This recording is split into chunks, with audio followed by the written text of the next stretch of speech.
there's a two-faced government. There's one side that we see, we assume ਜਿਵੇਂ prime minister ਹੈਗਾ ਜਾਂ CM ਹੈਗਾ, that those people are in charge. You begin to realize the people of India are not given any rights.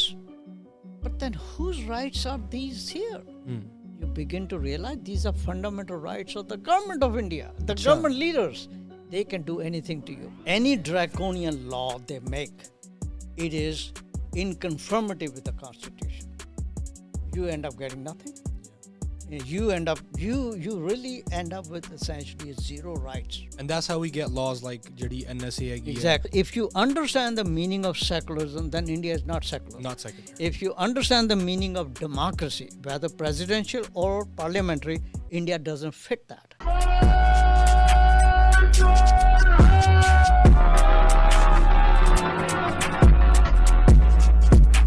Waheguru ji ਕਾ ਖਾਲਸਾ ਵਾਹਿਗੁਰੂ ਜੀ ਕੀ ਫਤਿਹ। ਸਾਰੀਆਂ ਦੇਖ ਰਹੀਆਂ ਸੰਗਤਾਂ ਦਾ ਇੱਕ ਵਾਰੀ ਫੇਰ ਖੁੱਲੇ ਵਿਚਾਰ ਤੇ ਸਵਾਗਤ ਹੈ। ਅੱਜ ਸਾਡੇ ਨਾਲ colonel GB Singh, he is the highest ranking Sikh official in the US military at the rank of a colonel. He's written a few books. He's a scholar, academic scholar, done tons and tons of research on the Indian political system, comparisons to the American political system. He's written a book very recently as well called The Constitution of India Simplified. And we're going to be talking about that today as well. So, Colonel, let me start off. Thank you for coming here. You're welcome. I want to start off asking you, how did you begin to question the Indian Constitution?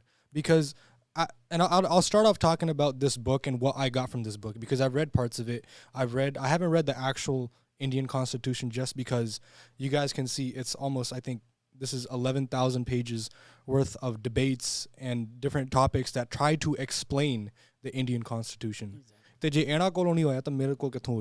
You know, but luckily we have this book called The Indian Constitution Simplified, and in there you talk about things like modern Hinduism, you talk about things regarding fundamental rights, fundamental principles, and how they're kind of pretty much portrayed as one way, but the reality is something else in the Indian Constitution. Sure.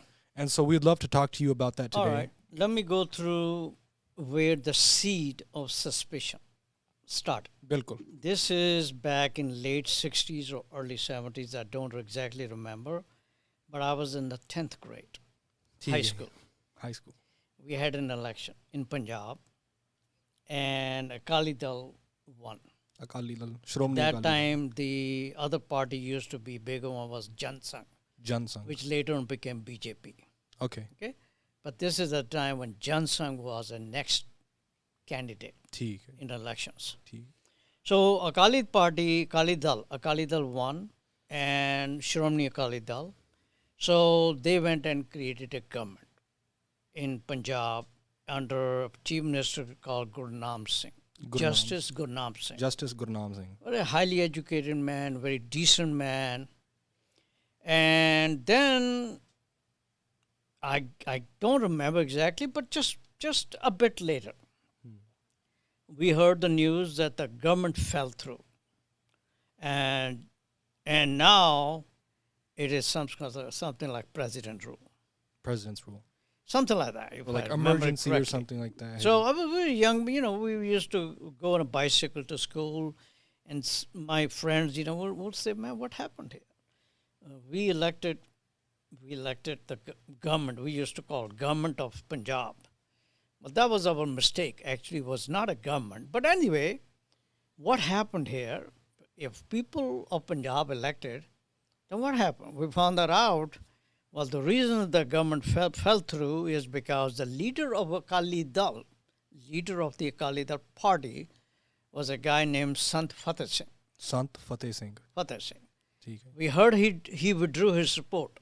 Withdrew his support from the Akali Dal? So, he withdrew his support of the government. Achha. Remember, he has a bigger party, so to speak. Yeah, he's a leader, yeah. So, now, question we asked, why would he withdraw the support? I mean, that's why they went for election. Yeah. So there was nobody there to answer. We asked our elders, nobody could answer. If people of Punjab elected, who is Sant Fateh Singh to take it back? nobody could answer. Achha. But Mrs. Indira Gandhi was a prime minister. Found that out immediately.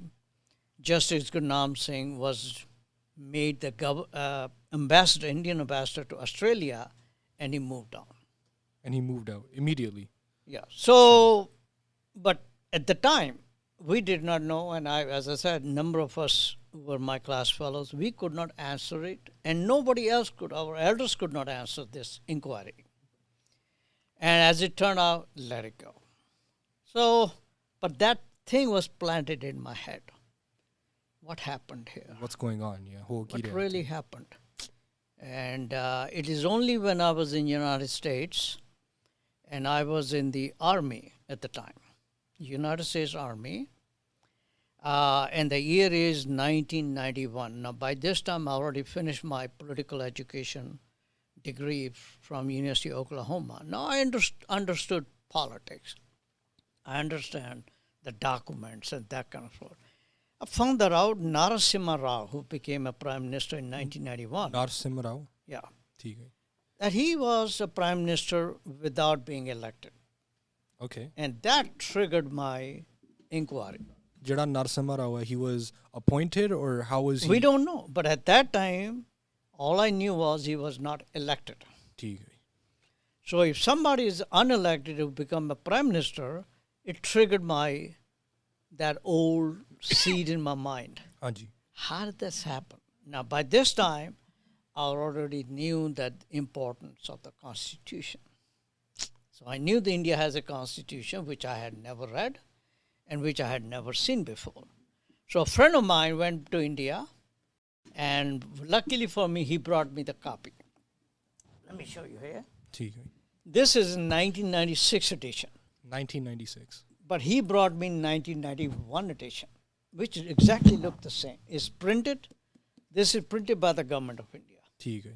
Okay? Official copy. Official copy. So it exactly looked the same, and he brought me that. And that started for me to read it. And I'm a reader. I really take my time to read and think and discuss it with my friends. So I had a number of American friends that I will open it up and we'll discuss. And the other thing was there in my mind at the time was I had heard among the Sikhs, Article 25, Tara Pachi. Tara Pachi, हाँ जी. Sikhs always talk about problems of Tara Pachi article. So that was another thing on my mind. Now I'm beginning to read it.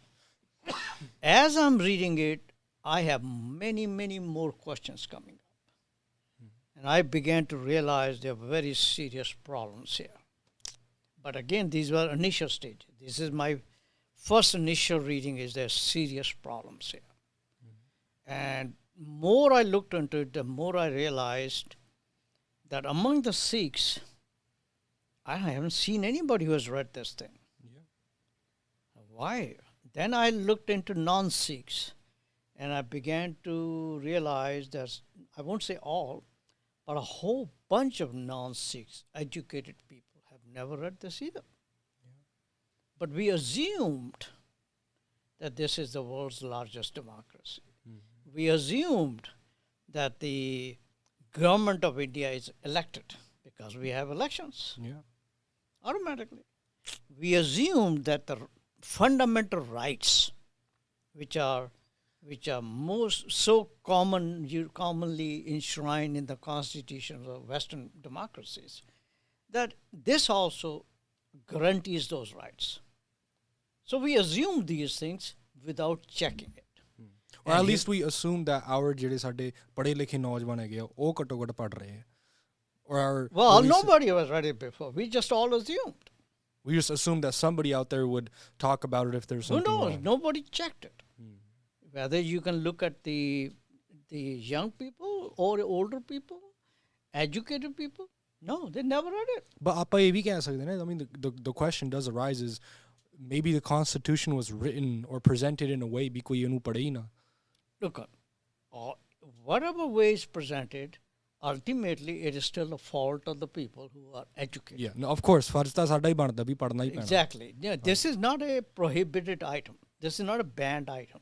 It's available. I could get it when I was in America. Somebody went in, even though it was difficult to get it, but got it. Yeah. Or you just find it. You can find it online too, yeah. उस time पे internet नहीं सीखा, but today on the internet, Indian government put out this constitution, so it's available. ठीक है. The problem is still our people do not read. Now, this is how, again, as I'm going through it, million questions are popping up. Million questions are popping up. One of the things came in, why Prime Minister Rao was not elected. Well, then I found that there were more people before him who were also unelected. Sure. And this constitution offered me something different. I found that out there is absolute nothing written in it. In other words, any democratic constitution will have a section how the leaders or the government leaders are elected. Yeah, the election system. As a just democracy. Like American democracy, okay?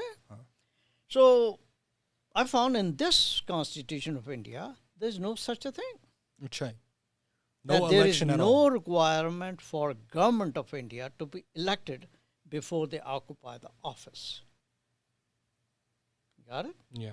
Now, when I say government of India, it means Prime Minister and the cabinet. And the cabinet.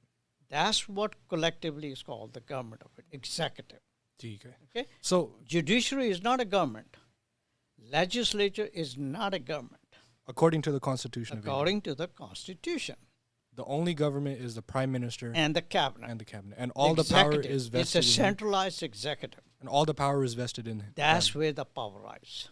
Now, so this was, now at least I could get an answer.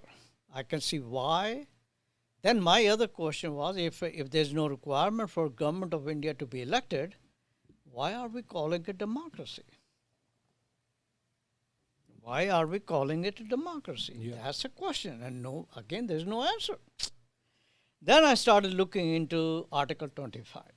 And the more I read Article 25, it gave me chills. It really gave me chills. Now, when I'm reading it in English, original Constitution was written in English. So I'm not reading a translation.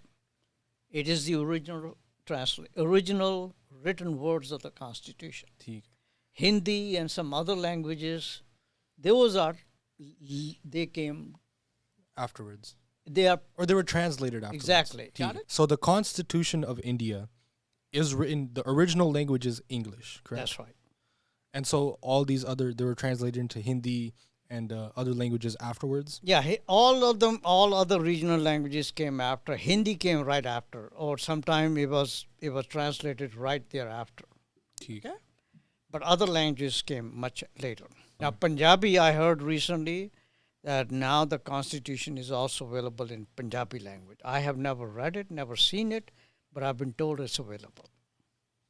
Okay. So if someone wanted to read it in Punjabi, they can now. But if you're going to read it in Punjabi, I suggest you better read English also, because that translation may not be perfect. Okay. And do you think maybe that might have been done on purpose? Because who knows?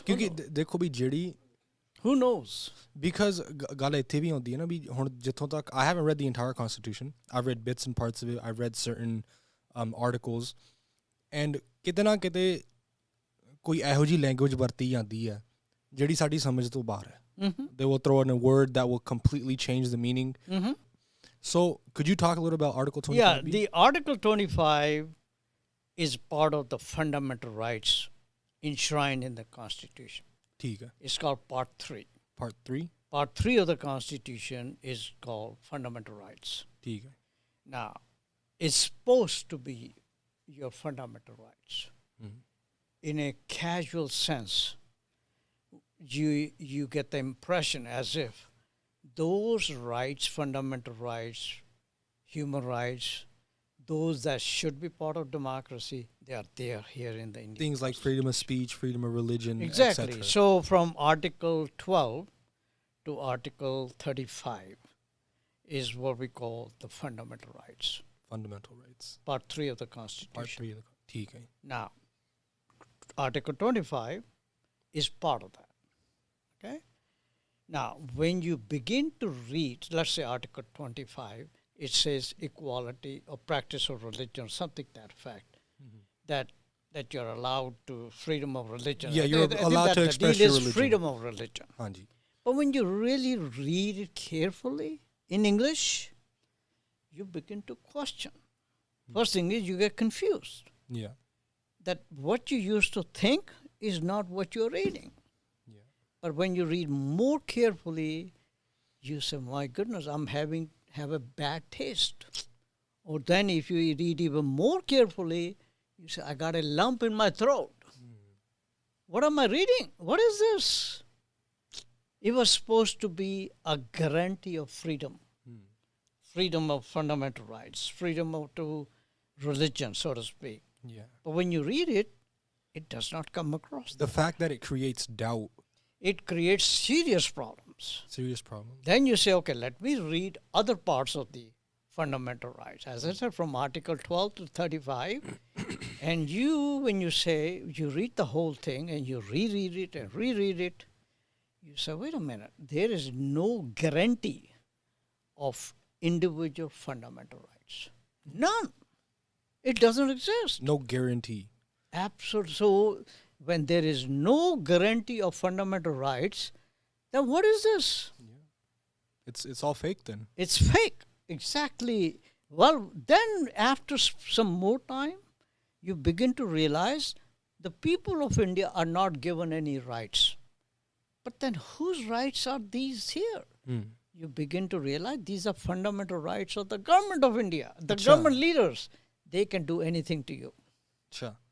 Because I think even in the way it's written, ਭਾਵੇਂ ਮਤਲਬ fundamental right ਜਿਹੜੇ ਹੈਗੇ ਆ ਉਹ ਲਿਖੇ ਗਏ ਆ ਵੀ ਇਦਾਂ ਤੁਹਾਡੇ ਕੋਲ ਹੈਗੇ freedom of religion, freedom of expression, blah blah blah, etc. Right? Those are only headings. They're headings, but underneath it, ਉਹਦੇ ਬਿਲਕੁਲ ਥੱਲੇ explanation ਲਿਖੀ ਜਾਂਦੀ ਹੈ ਜਾਂ ਕੋਈ exception ਲਿਖੀ ਜਾਂਦੀ ਹੈ ਜਾਂ ਕੋਈ ਨਾ ਕੋਈ ਮਤਲਬ clause ਭਰਿਆ ਜਾਂਦਾ ਜਿਹਦੇ ਵਿੱਚ it creates doubt. Like, wait, is it trying to clarify what's written on top, or is it explaining it more?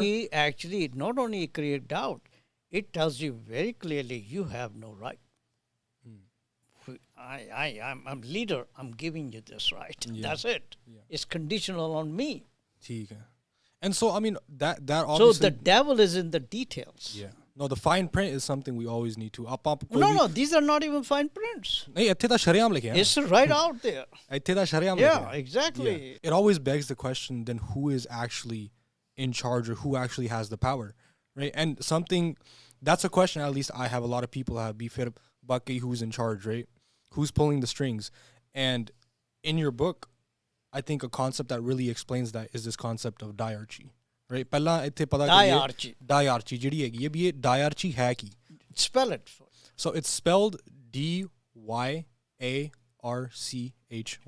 Diarchy. Exactly. Di meaning two. It's a principle. This is what happened again. At the end of the chapter, that's where I put it all together. What is it?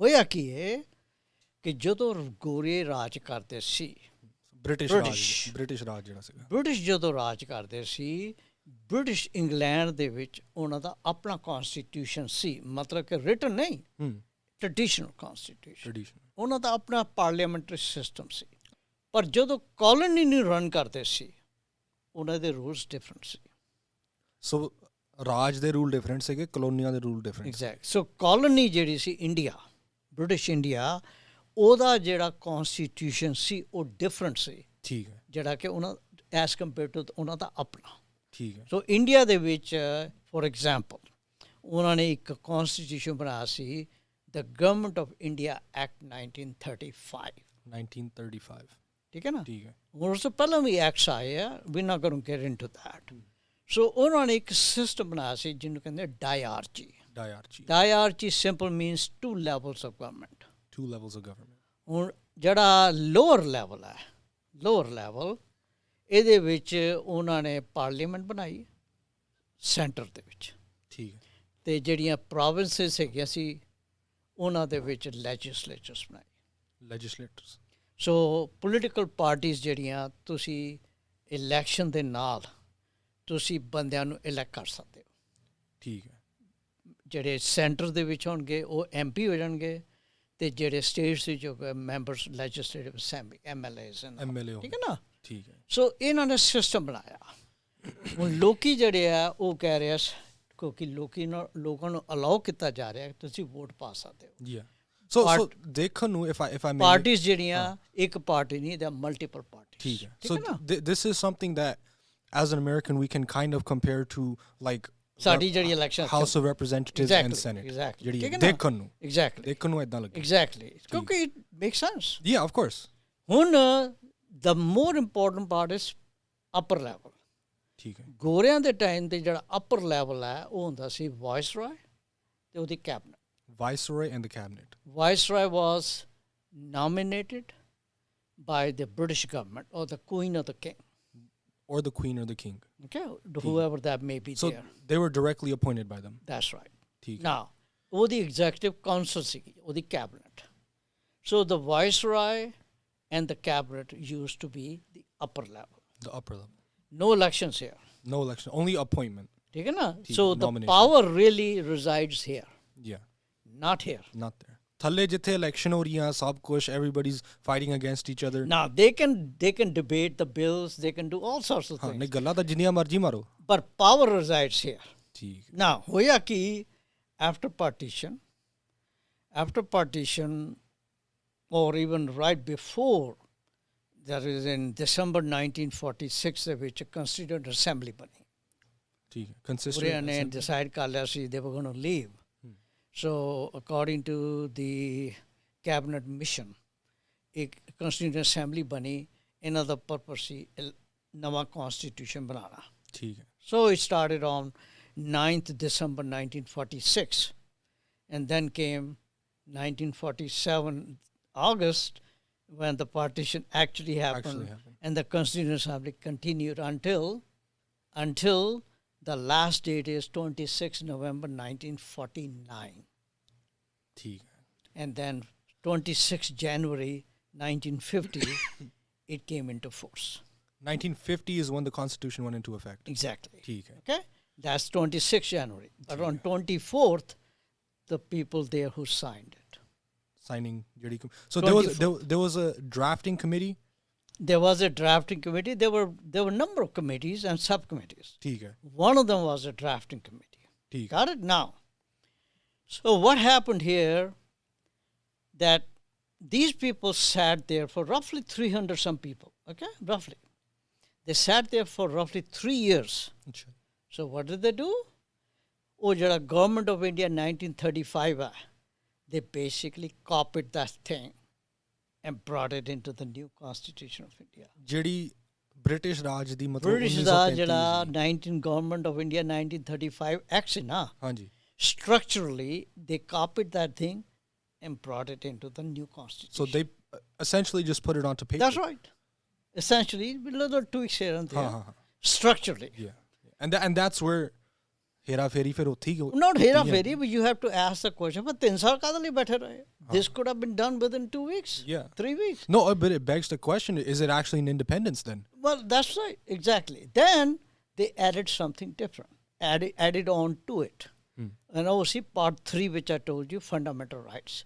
Jehde fundamental rights section jehda oh Government of India Act 1935 ch nahi hunda si. Achha. They added that there. That. As I told you, they might as well not add anything. Yeah. Because they never gave you any rights. ਜਿੱਦਾਂ ਦਾ ਉਹਨਾਂ ਨੇ ਮਤਲਬ ਪਾਇਆ ਹੋਇਆ ਵਿੱਚ it's useless. So question really again it goes back to what was the purpose of putting 3 years to it if you're going to do the same thing. That's the question we have to ask. Yeah. What is this? Okay, if you're going to do the same thing that the British left behind, you're going to follow the same thing, is that freedom? So did they change the position of the viceroy because there's no viceroy? Now what happened after? The bottom one remains the same. ठीक है. Same. बिल्कुल.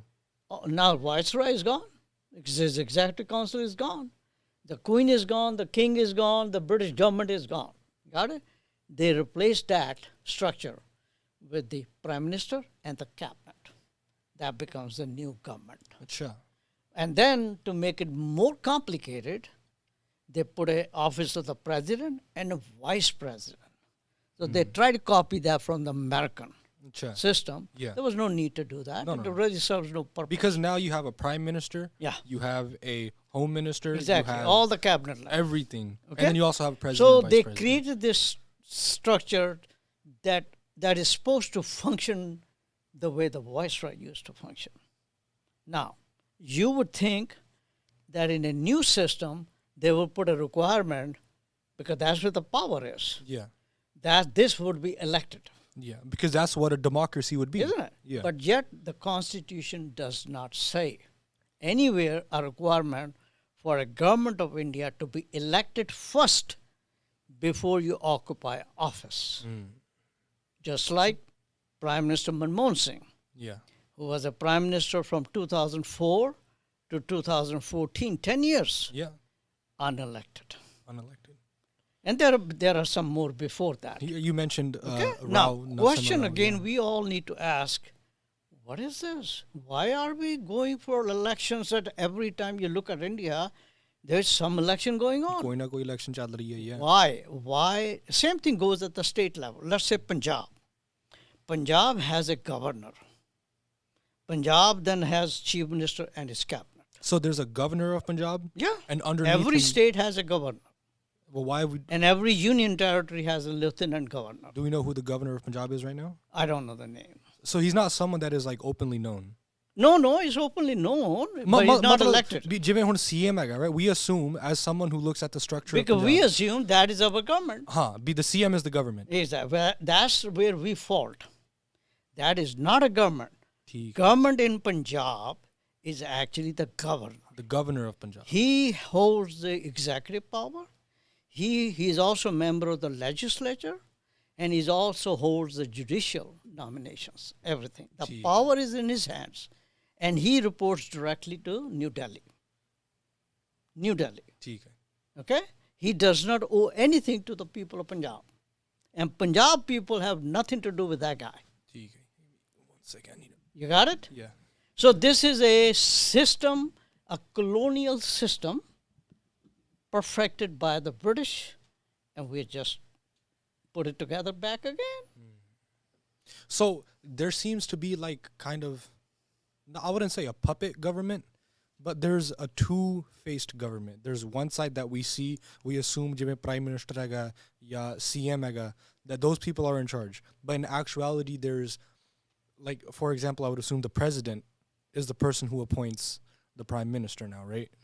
Only at the initial stage. At the initial stages. But then the president works for the prime minister. And all the power is vested in the prime minister and his cabinet. And that's right. Same thing at the state level. It's vested. Not at the state level. At the state level, the entire all power is vested with the governor and remains so. With the governor, not the CM. It does not duplicate the center over there. ठीक है. The power remains with the governor. ठीक. जड़ा chief minister है, it gives the image as if he is the elected executive person or something. But really he's not. He's not. Yeah. Okay? Because Constitution makes it very clear. And is that how we saw, like, during, I guess we could say 84 ਦੇ ਵੇਲੇ ਜਿਹੜੇ ਮਤਲਬ CM ਸੀਗੇ, ਜਿਵੇਂ ਹੁਣ CM ਬੇਅੰਤਾ ਮਰ ਗਿਆ ਜਾਂ ਕੋਈ CM ਨੂੰ ਲਾਤਾ, the way they would just take them down and replace them is because they had the power. Yeah. Already they didn't do anything different. There's no need to make a big deal. ਕੋਈ special conditions नहीं ਲਾਈਆਂ ਸੀਗੀਆਂ. It was just what was written in the Constitution. It's a whim. On a whim, a prime minister, his power can do anything. ठीक. Okay? It is not the voice of the people. It's not the voice of the people. Now, go back to what I was telling you, Justice Gurnaam Singh. That's what I learned. What I learned later on, many, many years later while I was in the U.S., and that was Indira Gandhi needed Justice Gurnaam Singh to send him to Australia. So the best thing, she asked, and the government was dissolved. So Sant Fateh Singh had no word to say anything other just to cave in. And Sant Fateh Singh was the CM at the time? He was the head of the Akali Dal party. Akali Dal party. Okay. He just caved in to the whims of Indira Gandhi, the wishes, and that. So in other words, the whole election was essentially a sham. The whole sham. It's a sham. We did not know that. So and until I read the Constitution, and many times, it took many years to really understand ਇੱਥੇ ਹੋ ਕੀ ਰਿਹਾ. but by that definition, ਫਿਰ ਤਾਂ ਸਾਰੀਆਂ ਇਲੈਕਸ਼ਨਾਂ ਵੀ ਸ਼ੈਮ ਹੋਈਆਂ. Exactly, the whole thing is sham. So it's pretty much like, so this next election is So coming go up. back to what is the purpose of election if it is not to elect a government? Well, then it's दिखावा ही है फिर. दिखावा है. But goes back to it is a part of the diarchy. It was a part of the diarchy during the British time, and it is a part of the diarchy after the British. Government of India's rule. It's the same ritual going on. Today, elections also provide an avenue for lots of corruption. Yeah. Lots of money being spent and lots of money to bring in. So it has bigger purpose now as compared to during the British time. It's also the time when number of people are also killed. So this is also an opportunity to corrupt your population. Yeah. Because there's always ਜਿਵੇਂ America ਦੇ ਵਿੱਚ ਹੈਗਾ, there's something called the October surprise. Yeah. Right? Which is pretty much election ਤੋਂ ਪਹਿਲਾਂ ਕੋਈ ਨਾ ਕੋਈ ਕਾਂਡ ਹੁੰਦਾ, ਕੋਈ ਹਾਦਸਾ ਹੁੰਦਾ that will sway the public interests towards a certain political party. Sure. Or election ਦੀ ਮਤਲਬ ਜਿਵੇਂ ਆਪਾਂ ਕਹਿ ਸਕਦੇ ਹਾਂ ਵੀ election ਦਾ outcome ਨੂੰ sway ਕਰਨ ਲਈ. And obviously India has some sort of their own way they do that. No, but take a closer look. It's not a duplicate of American system. No, it's not a duplicate. No, what you have over there, it is a system where this is an opportunity to corrupt your population. Your population, regular people, are given bribes. It is a time to bribe the population. ਉਹਨਾਂ ਨੂੰ ਸਿਗਰਟਾਂ ਦੇ ਦਿੰਦੇ ਆ, ਉਹਨਾਂ ਨੂੰ ਬੋਤਲਾਂ ਦਿੰਦੇ ਪੀਣ ਵਾਸਤੇ, ਉਹਨਾਂ ਨੂੰ ਸਾੜੀਆਂ ਦੇ ਦੇਣਗੇ, money ਦੇਣਗੇ. I mean, this is the time when majority of the people, especially those who are at the lower level, they are corrupted through and through. But at the same time, they also create a sense of nationalism too. Be ਅਸੀਂ vote ਪਾਉਣ ਜਾ ਰਹੇ ਹਾਂ ਜਾਂ ਅਸੀਂ ਸਰਕਾਰ. Of course. I agree with you. But it's meant to just make you feel that way. That's right. It's called deception. Deception. It's called a toffee, it's a candy. It feels good. ਅਸੀਂ ਵੋਟਾਂ ਪਾਉਣ ਜਾ ਰਹੇ ਹਾਂ, ਪਰ ਸਾਨੂੰ ਪੈਸੇ ਵੀ ਮਿਲਦੇ ਪਏ ਆ, ਸਾਨੂੰ ਸਾੜੀਆਂ ਵੀ ਮਿਲਦੀਆਂ ਪਈਆਂ, ਸਾਨੂੰ ਪੈਸੇ ਵੀ ਸਿਗਰਟਾਂ ਵੀ ਮਿਲਦੀਆਂ, ਬੋਤਲਾਂ ਮਿਲਦੀਆਂ. Instant gratification is what it is. So it has also corrupted the society.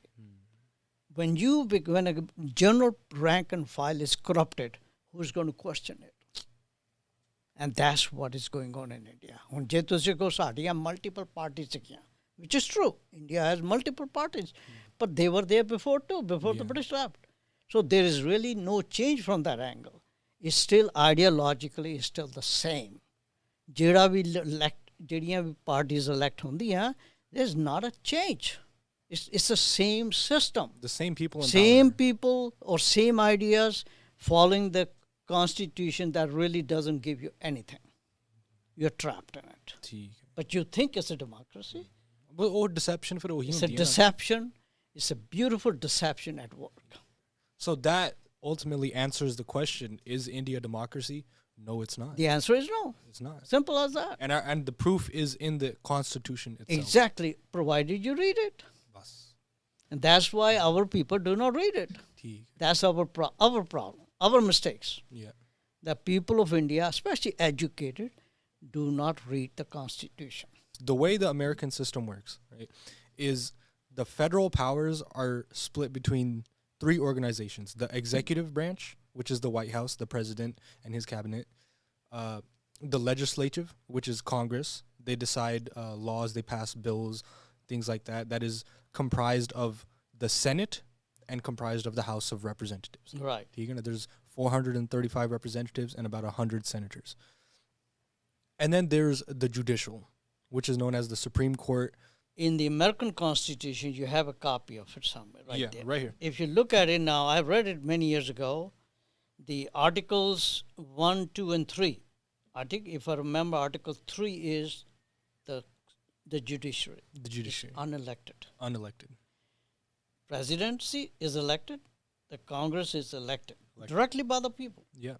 But the Constitution, the judiciary is different. The people who are at the Supreme Court do not answer to the people. Yeah.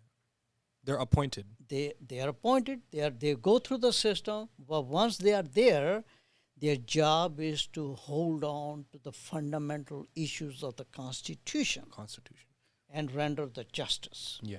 They do not owe their position to the election system. They're not. They're above the election system. Exactly. Yeah. Now, let's take it to India.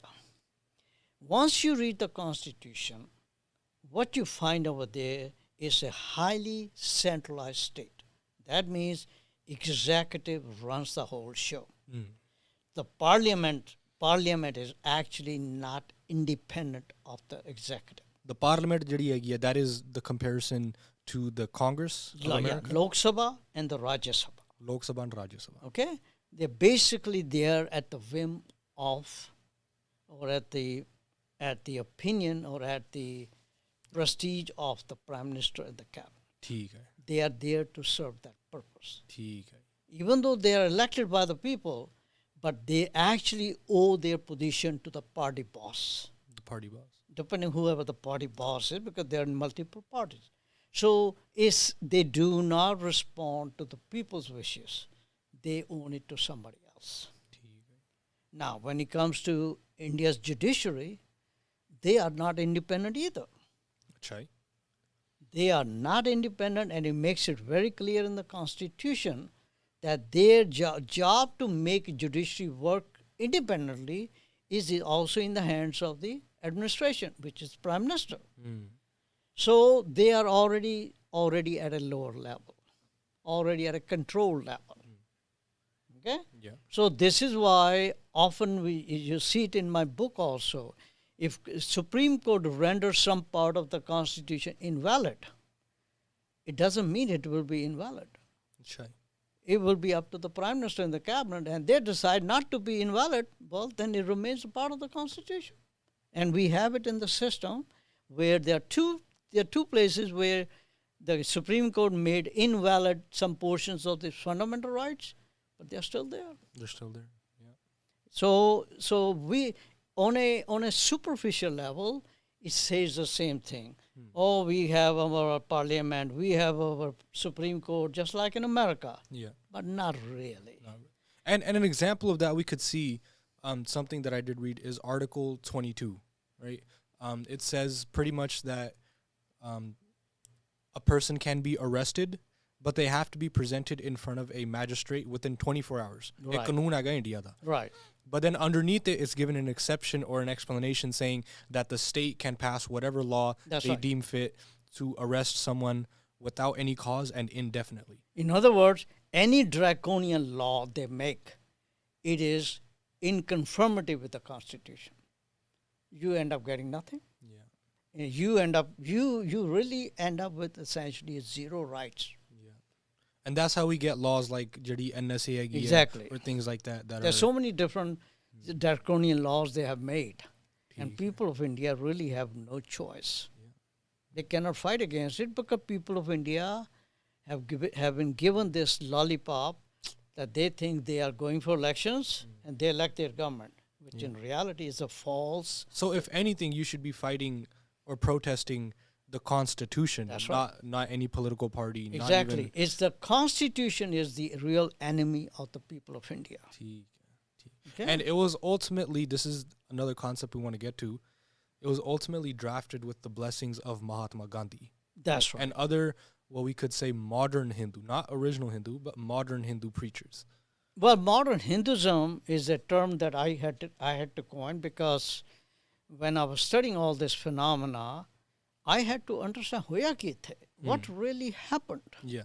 And because I understand, I come from my family, come from a Hindu background, so I know what Hinduism is. I know who Hindus are. They're very nice people. Of course. Wonderful. Yeah.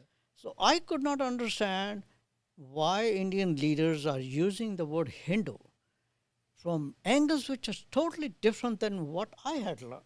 In political legislature too. Exactly. So I was trying to figure it out, hierarchy, but my knowledge as I studied India and Hinduism, as I studied in America, began to realize that the word may be same, but it has different meanings. For example, modern Hinduism.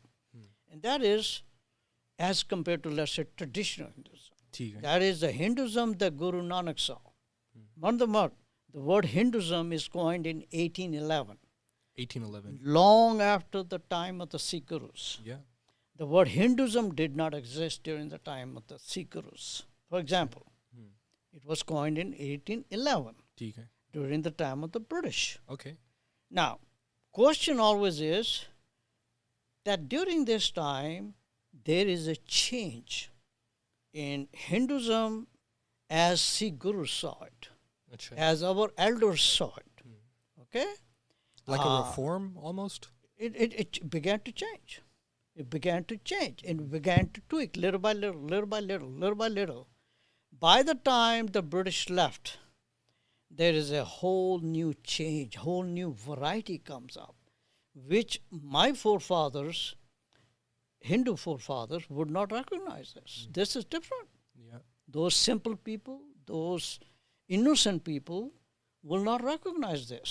ਬਿਲਕੁਲ So that's why I put a section in it that what we see here is functioning of a modern Hinduism. modern So you have a structural system, structure put together of the diarchy. diarchy Now you have a structure of diarchy there, but you need a fluid to run the system.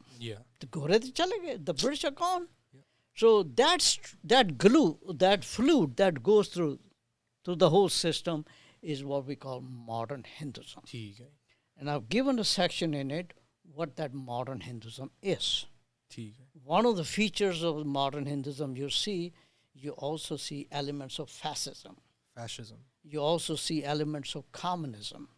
You also see elements of nationalism. so political ideologies coming up in a religious setting Exactly. The tragedy is that it's still the word Hindu is used in a different way. just used in a different way Okay? So many people cannot see the difference because they don't have the background to understand these things. And this is often why Indian leaders get away with it. ਠੀਕ ਹੈ Because people don't know. looking at it through the lens of the Constitution, is it fair to say India is a secular nation or not a secular nation? Okay, good point. The word secular actually comes from Western democracies. Western democracies, especially European, and especially even more important, American democracy. American Revolution brought about an idea of secularism where that means separation of church and state. ਸਰਕਾਰ ਤੇ ਜਿਹੜਾ ਧਰਮ ਹੈਗਾ ਉਹਦਾ ਉਹਨੂੰ separate ਕਰ totally separate. Yeah. And that's what we see in America too. In America or even European countries. Europe as well. ਉਸ ਤੋਂ ਬਾਅਦ there is a separation. That's what word secularism means. Okay? So ਜਦੋਂ ਅਸੀਂ ਕਹਿੰਦੇ America ਦੀ ਸਰਕਾਰ ਜਾਂ America ਦਾ constitution ਹੈ develop ਜਿਹੜਾ ਉਹਦੇ ਵਿੱਚ ਪ੍ਰਿੰਸੀਪਲ ਸੈਕੂਲਰਿਜ਼ਮ ਹੈ. That means ਕਿ ਜਦੋਂ ਵੀ ਲਾਅ ਬਣਦਾ ਹੈ ਉਹਦੇ ਵਿੱਚ ਬਾਈਬਲ ਨਹੀਂ ਪੜ੍ਹੀ ਜਾਂਦੀ ਕਿ ਬਾਈਬਲ ਸਾਨੂੰ ਕੀ ਕਹਿ ਰਹੀ ਹੈ. ਇਹ ਕਿਸੇ ਵੀ ਧਰਮ ਦੇ ਮੁਤਾਬਕ ਨਹੀਂ ਹੈ. Exactly. Secular laws, secular system of politics work separately. ਠੀਕ ਹੈ, these are well established. ਔਰ ਉਹਦੇ ਵਿੱਚ ਸਾਡਾ ਜਿਹੜਾ ਅਮਰੀਕਾ ਸਿਸਟਮ ਹੈ ਉਹਦੇ 'ਚ ਬੜਾ ਵੱਡਾ ਡਿਵੈਲਪ ਹੋ ਚੁੱਕਾ ਹੈ. ਠੀਕ ਹੈ ਨਾ. ਇੱਕ ਤਰ੍ਹਾਂ ਦਾ ਆਈ ਥਿੰਕ ਪੂਰੇ ਸੰਸਾਰ ਦੇ ਵਿੱਚ if we look at different governments, different countries, ਇੱਕ ਤਰ੍ਹਾਂ ਦਾ it's pre-established that if you are a democracy, you will be secular. Secular, exactly. It become a part of the definition of democracy. Yeah. Now let's look into India. India is ਬੜੀ ਅਜੀਬ ਜੀ ਹੈ. India 'ਚ ਉਹਨਾਂ ਨੇ word use ਕੀਤਾ ਹੈ. ਜਿਹੜਾ ਵਰਡ ਯੂਜ਼ ਕੀਤਾ ਹੈ ਅੰਗਰੇਜ਼ੀ ਦਾ ਵਰਡ ਹੈ ਜਿਹੜਾ ਅਮਰੀਕਨ ਸਿਸਟਮ ਹੈ ਜਾਂ ਵੈਸਟਰਨ ਸਿਸਟਮ ਹੈ ਪਰ ਉਹਦਾ ਮਤਲਬ ਉਹਨਾਂ ਨੇ ਬਦਲ ਦਿੱਤਾ. ਅੱਛਾ ਜੀ. ਹੁਣ ਉਹ ਮਤਲਬ ਕਹਿੰਦੇ ਆ ਕਿ ਜਿਹੜੀ ਸਰਕਾਰ ਹੈ ਉਹਦਾ ਕੰਮ ਹੈ ਸਾਰੇ ਧਰਮਾਂ ਨੂੰ ਇਕੁਅਲੀ ਟਰੀਟ ਕਰੋ. ਉਹ ਵੀ ਡੈਫੀਨੇਸ਼ਨ ਦਿੰਦੇ ਪਰ ਇਹ ਜ਼ਿਆਦਾ ਹੈਗੀ ਹੈ. ਹਾਂ ਕਿ ਸਾਰੇ ਧਰਮਾਂ ਨੂੰ ਇਕੁਅਲੀ ਟਰੀਟ ਕਰਨਾ. ਵੇਟ ਅ ਮਿਨਟ, ਜੇ ਤੁਸੀਂ ਸਾਰੇ ਧਰਮਾਂ ਨੂੰ ਇਕੁਅਲੀ ਟਰੀਟ ਕਰੋਗੇ that does not mean secularism. Yeah, that is totally opposite. ਉਹ ਤਾਂ appreciation ਕਰ ਰਹੇ ਆ ਤੁਸੀਂ ਧਰਮ ਦੀ. Opposite. It is totally opposite. There is no separation here. ਹਾਂ ਇਹਦੇ ਵਿੱਚ ਜਿਹੜਾ ਇੰਡੀਅਨ ਦਾ ਸਿਸਟਮ ਹੈ ਉਹਨਾਂ ਨੇ ਦੋਨਾਂ ਨੂੰ ਮਿਕਸ ਕਰਤਾ. ਉਹ ਮਿਕਸ ਕਰਕੇ ਉਹ ਪਾਵਰ ਕਿਹਨੂੰ ਦਿੱਤੀ ਹੈ? ਪੋਲੀਟੀਕਲ ਲੀਡਰਸ ਨੂੰ. ਪੋਲੀਟੀਕਲ ਲੀਡਰਸ ਨੂੰ ਤੁਸੀਂ ਪਾਵਰ ਦੇ ਦਿੱਤੀ ਹੈ. ਇਹ ਜਿਹੜੀ ਵੀਅਰਡ ਡੈਫੀਨੇਸ਼ਨ ਆਫ ਸੈਕੂਲਰਿਜ਼ਮ ਹੈ ਔਰ ਉਹਦਾ ਘਾਟਾ ਕਿਹਨੂੰ ਪਿਆ? ਲੋਕਾਂ ਨੂੰ ਪੈ ਰਿਹਾ। ਲੋਕਾਂ ਨੂੰ ਹੀ ਪੈਣਾ, ਕਿਉਂਕਿ ਜਿਹੜੇ ਪੋਲੀਟੀਕਲ ਲੀਡਰ ਹੈਗੇ ਆ ਇਹ ਫਿਰ ਜਾ ਕੇ ਡੇਰੇ ਖੋਲਦੇ ਆ ਜਾਂ ਡੇਰੇ ਵਾਲੇ ਬਾਬਿਆਂ ਕੋਲ ਜਾਂਦੇ ਆ, ਇਹ ਮੈਨੀਪੂਲੇਟ ਕਰਦੇ ਆ ਹਰ ਥਾਂ ਤੇ, ਕਿਉਂਕਿ ਇਕੁਅਲ ਹੈਗਾ ਆਪਣੇ ਖੁਦ ਆਪਣੇ ਹਰ ਇੱਕ ਲੈਵਲ ਤੇ ਤੁਸੀਂ ਹਰ ਇੱਕ ਨੂੰ ਮੈਨੀਪੂਲੇਟ ਕਰਨਾ, ਹਰ ਇੱਕ ਨੂੰ ਕਰਪਟ ਕਰਨਾ। ਸੋ ਇਹਨਾਂ ਨੇ ਧਰਮ ਜਿਹੜੇ ਇਹਨਾਂ ਨੇ ਕਰਪਟ ਕਰ ਦਿੱਤੇ। ਔਰ ਤੁਸੀਂ ਥਰੂ ਆਊਟ ਇੰਡੀਆ 'ਚ ਜਾਓਗੇ ਤੁਹਾਨੂੰ ਦੱਸਣਗੇ ਕਈਆਂ ਥਾਵਾਂ ਤੇ ਕਈ ਬੜੇ ਵੱਡੇ ਹਿੰਦੂ ਮੰਦਿਰ ਜਿਹੜੇ ਆ ਇਹ ਕੰਟਰੋਲ ਕਰਦੇ ਆ।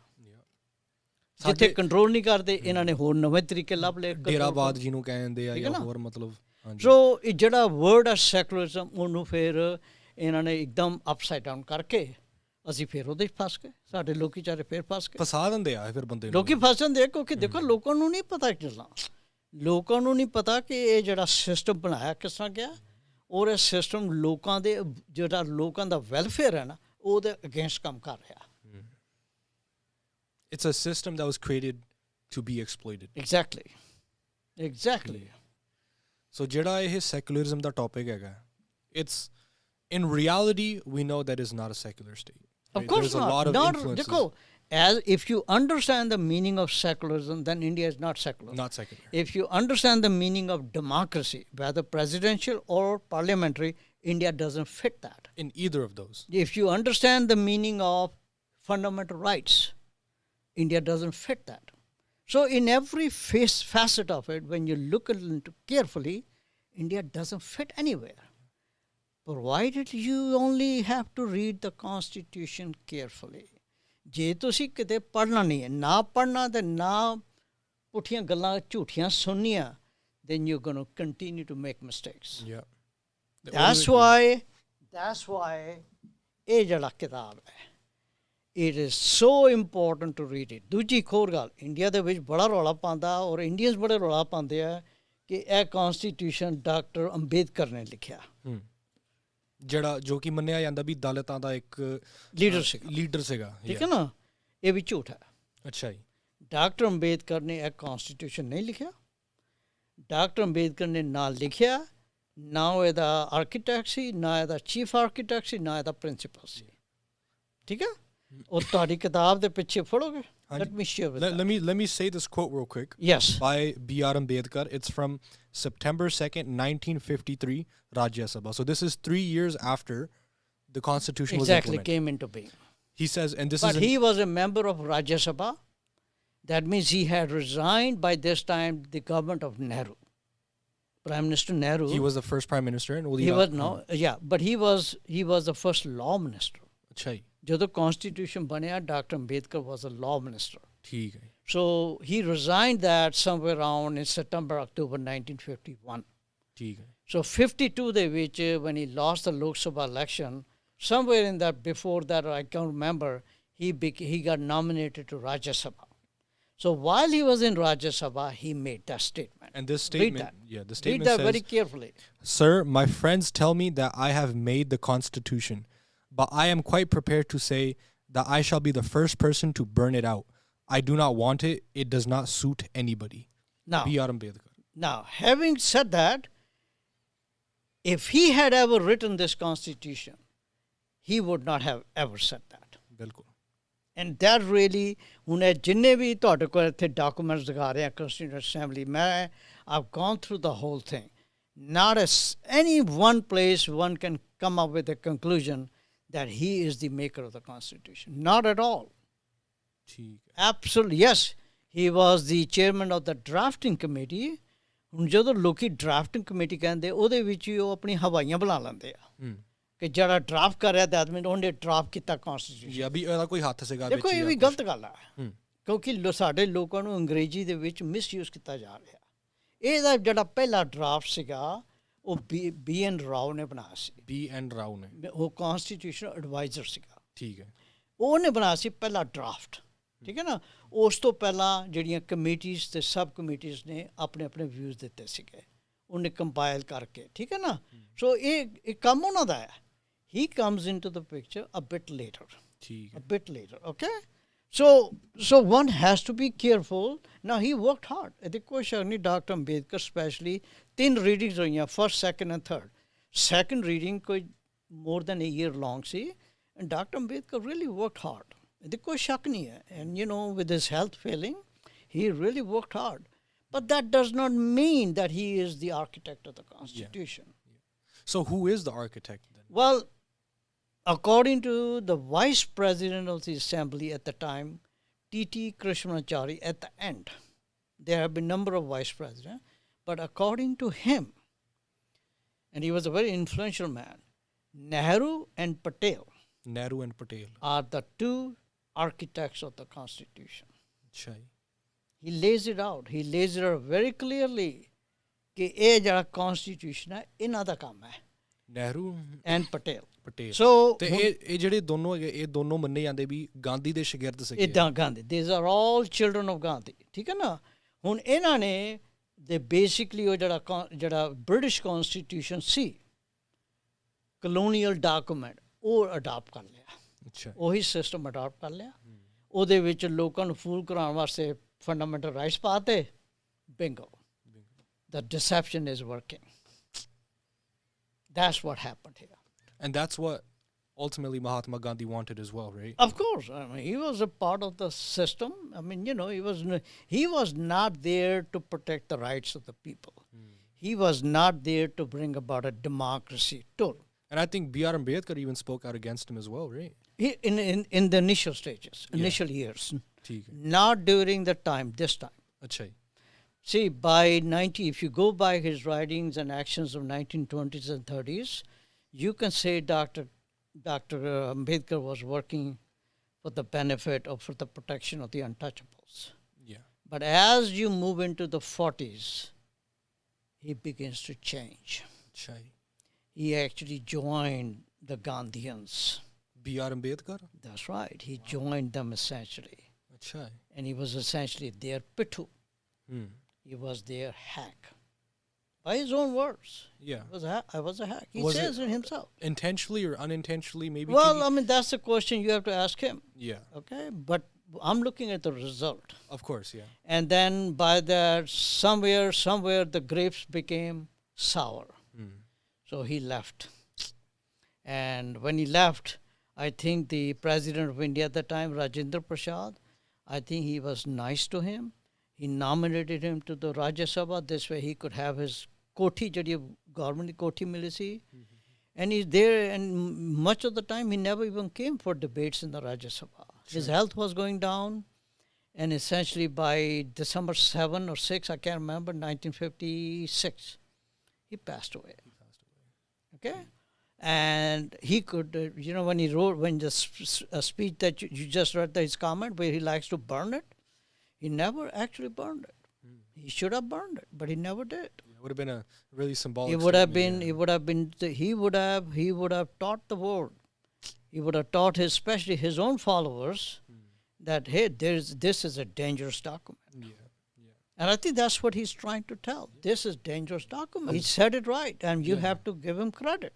Yeah. No other Constituent Assembly member ever said those words. So you got to give him credit for saying that.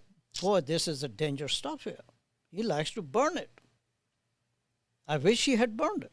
Well, you gave a lot of quotes of him throughout the book. That's right. As well. That's right. He did seem to be a main person throughout the Constitution of India. The reason is because he's been projected that way. Okay, remember I told you he did work hard. There's no doubt about it. But when you say architect, when you say author, that's a whole different thing. That's someone else, yeah. If somebody tells me Dr. King worked hard, I say, I agree with you. There's no doubt about that. But don't go beyond that. There's more that wouldn't be fair. Yeah, there's more to it. So, I mean, even Ambedkar, if he was someone who worked hard, a lot of people worked on the Constitution, right? Do we know if certain people were in charge of certain articles?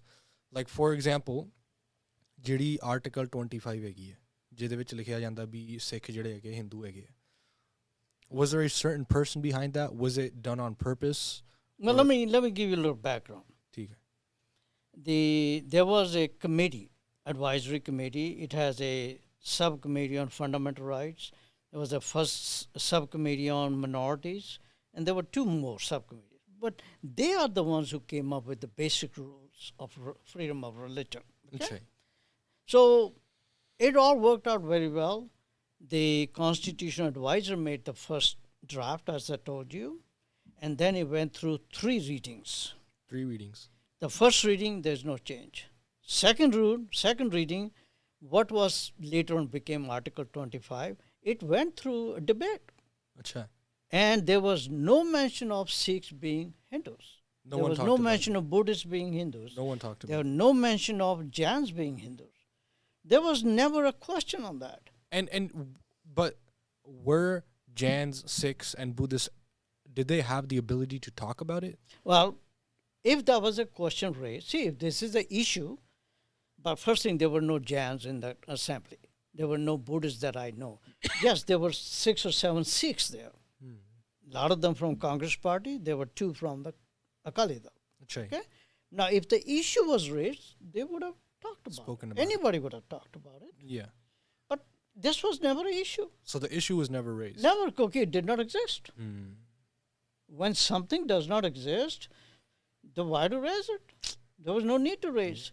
So what happened right at the tail end of the second reading, all of a sudden they come up with the new rules. Achha. And what they do according to the new rules, they allowed the drafting committee to make changes. But according to the new rules, from that onward, there would be no debates and onward, especially into the third reading. Achha. So while members of the assembly have gone to their homes for vacation and this, so the drafting committee made new changes. Drafting committee. So out of the 3 readings, ਆਪਾਂ ਕਹਿ ਸਕਦੇ ਹਾਂ ਵੀ throughout the duration of the 3 readings, right? Up until the end of the second reading, everyone is aware of what's going on. That's right. Everyone's talking about Exactly. it. But end ਦੇ ਵਿੱਚ ਉਹਨਾਂ ਨੇ ਕਹਿਤਾ ਵੀ ਜਿਹੜੀ ਅੱਜ ਤੋਂ ਬਾਅਦ ਜਿਹੜੀ ਤੀਜੀ ਰੀਡਿੰਗ ਹੋ ਗਈ ਜਾਂ ਸੈਕੰਡ ਰੀਡਿੰਗ ਦੀ ਐਂਡ ਹੈਗੀ no amendments. No amendments. Nothing. No discourse. Nothing. You can't talk Nothing. about it. So hoya ki, then at the tail end of when they made changes, what they did, remember, this is a time when there were no computers. So all the changes you have to make, then you have to send it to the printer outside, and then they have to mail it, okay? Yeah. So lots of people never got it, okay? Yeah. And those who got it most likely never read it. Okay, it's a big document. How are you going to sit down and read all that? And especially if you talked about it for 2 days already, you're just so when they came back, there was the tail end of the second reading was 2.5 days. 2.5 days. And people were shocked. People were confused. What is this? So, and the president at the Rajendra Prasad had the power to only bring up something that he wants to bring. So what became Article 25 with that changes? It never came up in the assembly. ਕਿਸੇ ਨੇ ਗੱਲ ਹੀ ਨਹੀਂ ਕੀਤੀ. Isn't ਗੱਲ ਹੀ ਨਹੀਂ ਕੀਤੀ because nobody ever knew other than those who changed it. Nobody knew. No, now comes the third reading. Now third reading, you only allowed to come and give a lecture, small speech, and that's it. So about 120, 25 people came in, and some of them were disliked with what has happened. Some of them even couldn't figure it out. What the hell happened? Some of them smelled the rat. Okay, something is wrong. Something's wrong. Dal mein kuch kala hai. So even those 2 Sikhs who were member of Akali Dal, they did not know that they have changed the Article 25. Because everybody is busy with something else. Who would know that these people have slipped in? So if they ever found that out, it would be after. Yeah. And when afterwards, koi fayda nahi. Because everybody, oh yeah, this is good. So they went and voted. So it slipped. That's called deception. Deception. Now, I have been spending years on it. I wanted to know who did it. Who really did it. And through difficult process, I came to a conclusion. The man who did that change, who slipped in, Article 25B. Article 25 changes that he made, I think is Dr. Ambedkar. Dr. Ambedkar himself? Yes, I think he is the culprit who did that. Now, why did he do it? I don't think we will have a complete answer for it. I don't think it's the right time to. But I found that out later on what kind of game he was playing. Achha. What were his motives for doing it? Exactly. He was playing, as I said, he was playing double games, triple games. And through that, he went and did all that. And it's called deception. It's called fraud, actually. ਧੋਖਾ ਦਿੱਤਾ. Exactly. Kaum Fraud. ਧੋਖਾ That's fraud. to the Okay? people, That's fraud. So the fraud wasn't only against the Sikhs, but at least there were some Sikhs sitting there. Even they did not know that. But there were no Buddhists and there were no Jains there. So they would not know either. Okay? But that's really what happened here. Even though I can never say 100% that Dr. Ambedkar did it. But it's a well-educated guess based on the circumstances. Exactly. I spent many years struggling with that. ਉਹਦੇ ਵਿੱਚ ਜਿਹੜੀ the ability to change that, how would we go about doing that? Well, he was a member, he was a chairman of the drafting committee. Yeah. So it wouldn't take him long time to change many changes. ਉਹਦੇ ਲਈ ਤਾਂ I mean, he's the one who did it. Why would he take it down? That's right. So he did it. So what, is that your question? No. So I'm saying like ਅੱਜ ਦੀ ਤਰੀਕ ਦੇ ਵਿੱਚ, let's say we wanted to raise the issue of Article 25, right? I'm sure people do already. It's a hot It has topic. already been done in the last 70 plus years. Yeah. And it has always failed. It's always failed. But it's failed because no one understands what the reality of it is. I understand that. But it is still, it has failed with all attempts made. Now we have more details. Yeah. If you take it to the Supreme Court, as I said, Supreme Court may say something. Even if, let's say, Supreme Court says it in your favor, it's still not a guarantee that it will change. And it doesn't even matter because at the end of the day... Exactly. So it does not... You are still at the mercy of the central government. That's what matters. Yeah. Okay? And they change. They haven't changed it up to now. I can't say what is going to happen tomorrow, but up to now they have not changed it. But that's... So Article 25B. Article 25B ਜਿਹੜੀ ਹੈਗੀ ਹੈ, or Article 25 in general, it's not the only attack we can see on Sikhs, right? In the Constitution, that's the only one. In the Constitution. I would ask, isn't there one more that we see later on is a portrait of the 10th Guru, Shri Guru Gobind Singh Ji? You can bring it up. This is as I said, when I was reading the Constitution, I did not know that because it's not there in the copy here. Not in the original one?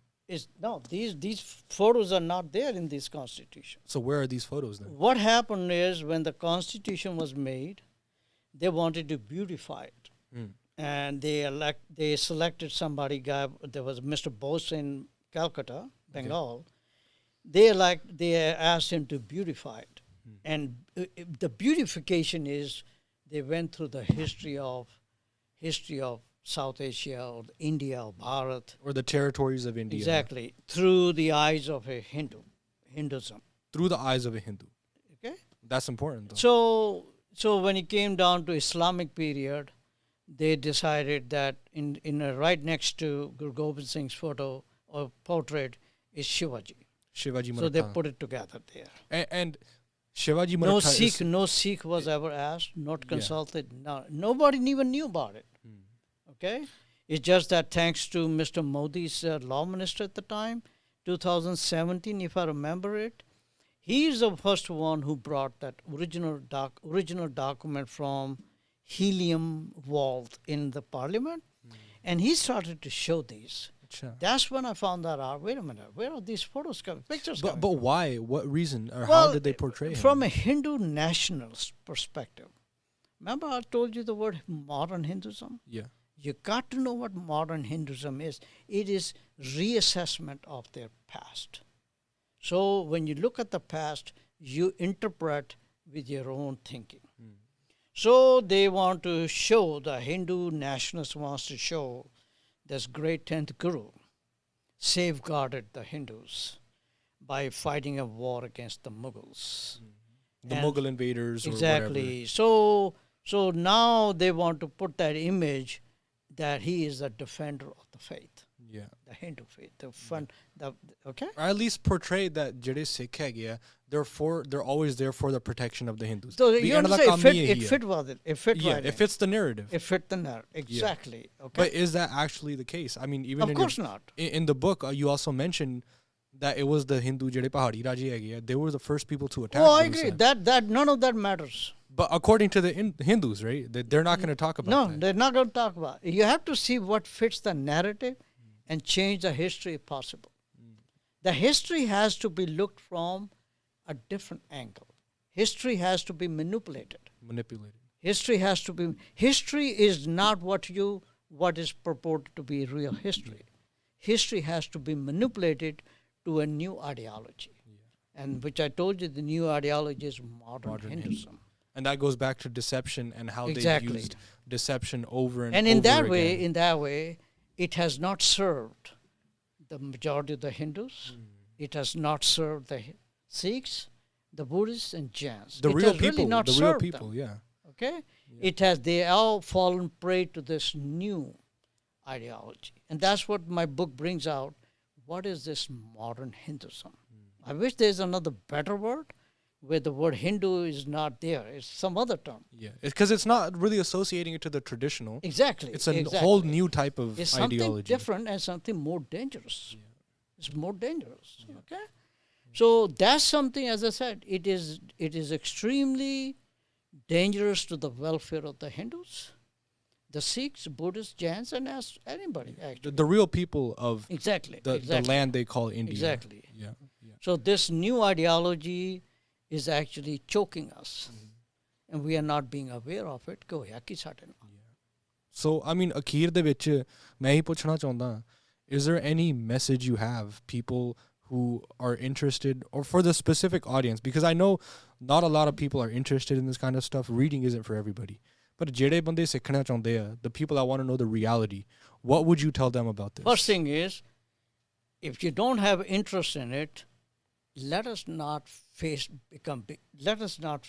become fools. This is something affects all of us. Yeah, whether you choose to or not, it still affects you. It affects all of us, and it's continuing to affect. So the good chance is you better learn what it is, so that you can begin to reassess it. ਹੋ ਕੀ ਰਿਹਾ ਸਾਡੇ ਦੇਸ਼ ਦੇ ਵਿੱਚ ਹੋ ਕੀ ਰਿਹਾ ਤੇ ਠੀਕ ਹੈ ਨਾ ਦੂਜਾ ਹੈਗਾ ਵੇ ਇਹਦੇ ਜਿਹੜੇ ਪ੍ਰਿੰਸੀਪਲਸ ਹੈ ਕਨਸਟੀਟਿਊਸ਼ਨ ਦੇ ਇਹ ਜਿਹੜੀ ਮੇਰੀ ਕਿਤਾਬ ਆਈ ਹੈ ਥੋੜੇ ਜਿਹੇ ਪੇਜਾਂ 'ਚ ਤੁਹਾਨੂੰ ਸਭ ਕੁਝ ਦੱਸ ਦੇਗੀ ਓਕੇ ਸਿੰਪਲੀਫਾਈਡ ਬੜੀ ਸਿੰਪਲ ਤਰੀਕੇ ਨਾਲ ਚੀਜ਼ਾਂ ਦੱਸੀਆਂ ਔਰ ਉਸ ਤੋਂ ਬਾਅਦ it would be great if once people have read it, let's have a post assessment. ਬਿਲਕੁਲ ਕਿਉਂਕਿ ਕਈ ਸਵਾਲ ਨਿਕਲਦੇ ਆ ਕਈ ਸਵਾਲ like you had a number of questions. A lot of questions will come up. Let's go back and reassess. Maybe ਮੈਂ ਕੋਈ ਗਲਤੀ ਕਰ ਰਿਹਾ ਜਾਂ something. Let's go and reassess. And then I also suggest ਜੇ ਤੁਹਾਡੇ ਕੋਲ ਇੰਟਰਨੈਟ ਹੈ ਇਹ ਕਿਤਾਬ ਅਵੇਲੇਬਲ ਹੈਗੀ ਇੰਟਰਨੈਟ 'ਤੇ ਹੁਣ ਠੀਕ ਹੈ ਨਾ ਜਿਹੜਾ ਲੇਟੈਸਟ ਕਨਸਟੀਟਿਊਸ਼ਨ ਹੈ along with all the amendments ਜਿਹੜੀਆਂ ਹੋ ਗਈਆਂ ਸੀ open it up. Read it carefully. ਇਹਦੇ 'ਚ ਲਿਖਿਆ ਕੀ ਹੈ be very careful. ਕੁਛ ਨਾ ਕੁਛ ਤਾਂ ਲੱਭੂਗਾ ਤੁਹਾਨੂੰ ਬੜਾ ਕੁਛ ਲੱਭੇਗਾ ਇਹ ਹੈਗਾ ਹੋ ਸਕਦਾ ਪਹਿਲੀ ਵਾਰੀ ਤੁਹਾਨੂੰ ਨਾ ਸਮਝ ਆਵੇ ਦੂਜੀ ਵਾਰੀ ਨਾ ਸਮਝ ਆਵੇ ਪਰ ਹੌਲੀ ਤੁਹਾਨੂੰ ਸਮਝ ਆਣੇ ਇਹ ਜਿਹੜੀ ਨਾਲ ਕਿਤਾਬ ਰੱਖੋ ਮੇਰੀ ਆਪਣੇ ਨਾਲ ਇਹ ਤੁਹਾਨੂੰ ਗਾਈਡ ਕਰੇਗੀ it'll break it down ਲਿਖਿਆ ਕੀ ਹੈ ਹੋ ਕੀ ਰਿਹਾ ਇੱਥੇ ਇਹਦੇ 'ਚ exactly and then you sit down and you think ਜਿਹੜਾ ਸਾਡੇ ਦਿਮਾਗ ਦੇ ਵਿੱਚ ਗੱਲਾਂ ਹੈਗੀਆਂ ਕਿਆ ਫਿੱਟ ਹੁੰਦੀਆਂ ਇਹਦੇ ਵਿੱਚ ਕਿਆ ਇਹ ਸੱਚੀ-ਮੁੱਚੀ ਡੈਮੋਕ੍ਰੇਸੀ ਹੈ ਜਾਂ ਸੱਚੀ-ਮੁੱਚੀ ਸੈਕੂਲਰਿਜ਼ਮ ਹੈ ਜਾਂ ਸੱਚੀ-ਮੁੱਚੀ ਇਹਦੀ ਜਿਹੜੀਆਂ ਅਸੀਂ ਜਦੋਂ ਇੰਡੀਆ ਦੇ ਵੇਖੋ ਕੋਈ ਨਾ ਕੋਈ ਇਲੈਕਸ਼ਨ ਹੋ ਰਹੀ ਹੁੰਦੀ ਹੈ ਤਾਂ ਪਰਪਸ ਕੀ ਹੈ ਫਿਰ ਹੋ ਕੀ ਰਿਹਾ ਇਹ ਹੋ ਕੀ ਰਿਹਾ ਕਿਉਂ ਇੰਨੀ ਕੇਓਸ ਹੈਗੀ ਹਰ ਥਾਂ ਤੇ ਇਹ ਹੋ ਕੀ ਰਿਹਾ ਸਾਡੇ ਨਾਲ ਬਿਲਕੁਲ So this is meant to educate people. This is not against anybody. This is to educate people. To get you out there to read. Exactly. Ultimately. You begin to think. Think. You begin to address it. You begin to debate. And that's what the whole idea here is. And that's what we want as well on this podcast is if you have any questions, if you have any thoughts, je thanu kuch galt lagda, zarur comment. We'll be on YouTube, Instagram, anywhere you see it. Comment and we'll try to answer your questions. ਹੁਣ ਮੈਨੂੰ ਦਿਖਾਓਗੇ ਜਿਹੜਾ American constitution ਆ ਹਾਂਜੀ ਹੁਣ ਦੇਖੋ ਇਹ ਜਿਸ American constitution ਆ ਇਹਦੀ ਕਾਪੀ ਤੁਹਾਨੂੰ ਮਿਲ ਜਾਏਗੀ ਆਰਾਮ ਨਾਲ ਇਹਨੂੰ ਤੁਸੀਂ ਨਾਲ ਰੱਖੋ ਇਹਦੇ ਹੁਣ ਤੁਸੀਂ ਆਹ ਸਵਾਲ ਪੁੱਛਣਾ ਇਹਦਾ ਛੋਟਾ ਜਿਹਾ ਕਨਸਟੀਟਿਊਸ਼ਨ ਇੱਥੇ ਕੀ ਹੋਇਆ ਇਹਨਾਂ ਨੂੰ ਕਿ ਬੜੀ ਤਾਂ ਪੂਰੀ ਦੀ ਪੂਰੀ ਵੱਡੀ ਕਿੰਨੀ ਕਿਤਾਬ ਲਿਖੀ ਹੋਈ ਹੈ ਇਹ ਗੱਲ ਕੀ ਹੈ ਉਹ ਜਿਹੜਾ ਸਭ ਨਾਲੋਂ ਇੰਪੋਰਟੈਂਟ ਚੀਜ਼ ਜਿਹੜਾ ਕਨਸਟੀਟਿਊਸ਼ਨ ਹੁੰਦਾ ਹੈ ਕਿ ਗੌਰਮੈਂਟ ਦਾ ਕੰਟਰੈਕਟ ਹੈ ਲੋਕਾਂ ਨਾਲ ਨਾ ਕਿ ਕੰਟਰੈਕਟ ਉਹਦਾ 'ਤੇ ਹੈਗਾ ਹੁਣ ਇਹਦੇ ਵਿੱਚ ਸਭ ਨਾਲੋਂ ਇੰਪੋਰਟੈਂਟ ਚੀਜ਼ ਹੈ ਅਮਰੀਕਾ ਦੀ ਗੌਰਮੈਂਟ ਜਿਹੜੀ ਕਿਸ ਤਰ੍ਹਾਂ ਬਣਦੀ ਹੈ, ਇਹਦੇ ਕਾਨੂੰਨ ਕੀ ਹੈਗੇ, ਕਿਸ ਤਰ੍ਹਾਂ ਬਣਦੇ ਹੈ। ਦੇਖੋ ਗੌਰਮੈਂਟ ਬਣਦੀ, ਕਾਨੂੰਨ ਜਿਹੜੇ ਉਹ ਬਣਦੇ ਬਾਅਦ ਚ, ਕਾਨੂੰਨ ਬਾਅਦ ਵਿੱਚ ਬਣਦੇ, ਪਰ ਜਿਹੜਾ ਪੋਲੀਟੀਕਲ ਸਟਰਕਚਰ ਹੈਗਾ ਉਹ ਸਟਰਕਚਰ, ਪ੍ਰੈਜ਼ੀਡੈਂਟ ਕਿਸ ਤਰ੍ਹਾਂ ਇਲੈਕਟ ਹੁੰਦਾ ਹੈ, ਕਾਂਗਰਸ ਦੇ ਮੈਂਬਰਸ ਕਿਸ ਤਰ੍ਹਾਂ ਇਲੈਕਟ ਹੁੰਦੇ, ਉਹਨਾਂ ਦੀ ਕੀ ਟਰਮਸ ਹੈਗੀਆਂ, ਸਾਰਾ ਕੁਛ ਹੈ। ਐਡੀ ਵੱਡੀ ਕਿਤਾਬ ਹੈ, ਇਹਦੇ ਵਿੱਚ ਕਿਉਂ ਨਹੀਂ ਹੈਗਾ ਕਿ ਗੌਰਮੈਂਟ ਆਫ ਇੰਡੀਆ, ਇਹਦੇ 'ਚ ਕਿਉਂ ਨਹੀਂ ਉਹਨਾਂ ਨੇ ਪਾਇਆ ਕਿ government of India must B elected bye the people of India before ਦੇ ਆਕੂਪਾਈ ਦ ਆਫਿਸ। ਇਹ ਸਭ ਨਾਲੋਂ ਇੰਪੋਰਟੈਂਟ ਚੀਜ਼ ਹੈ, ਐਡੀ ਵੱਡੀ ਕਿਤਾਬ ਦੇ ਵਿੱਚ ਮਿਸਿੰਗ ਹੈ। ਦੇਖੋ ਇਹ ਸਵਾਲ ਹੈਗਾ, ਇਹ ਤੁਹਾਨੂੰ ਪੁੱਛਣਾ ਪਏਗਾ, ਲੋਕਾਂ ਨੂੰ ਪੁੱਛਣਾ ਪੈਣਾ, ਠੀਕ ਹੈ ਨਾ। ਜਿਹੜੇ ਸਾਡੇ ਲੋਕ ਹੈ, ਹਿੰਦੂ, ਮੁਸਲਮਾਨ, ਸਿੱਖ, ਜਿੰਨੇ ਅਸੀਂ ਉੱਥੇ ਸਿੱਖ ਹੈਗੇ ਆ ਜਾਂ ਹੋਰ ਜਿਹੜੇ ਬੰਦੇ, ਸਾਰਿਆਂ ਦਾ ਫਰਜ਼ ਬਣਦਾ ਹੈ ਕਿ ਭਾਈ ਸਾਡੇ ਨਾਲ ਹੋ ਕੀ ਰਿਹਾ। Even Hindus especially. Of course. If Hindus think that they're safe from this, the government's not anybody's friend. ਇਹ ਭੁੱਲੇ ਬੈਠੇ ਆ। ਦੇਖੋ ਇਹ ਚੀਜ਼ਾਂ ਮੈਂ ਜਿਹੜੀਆਂ ਲੈ ਕੇ ਆਇਆ, ਸਪੈਸ਼ਲੀ ਲੈ ਕੇ ਆਇਆ ਕਿ ਹਿੰਦੁਸਤਾਨ ਦੇ ਜਿਹੜੇ ਲੋਕ ਹੈ ਇਹ ਲਰਨ ਕਰਨਗੇ ਤੇ ਹੋਇਆ ਕੀ ਆ।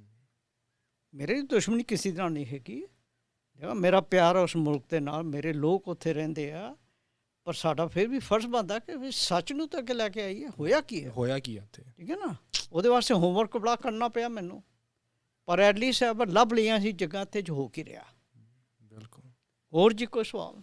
ਬਿਲਕੁਲ, ਬਸ ਅਖੀਰ 'ਚ ਆਪਾਂ ਫਿਰ ਸਮਾਪਤੀ ਉਹ ਕਰਦੇ ਹਾਂ। We thank you for coming on the podcast. We look forward to having you here on here again.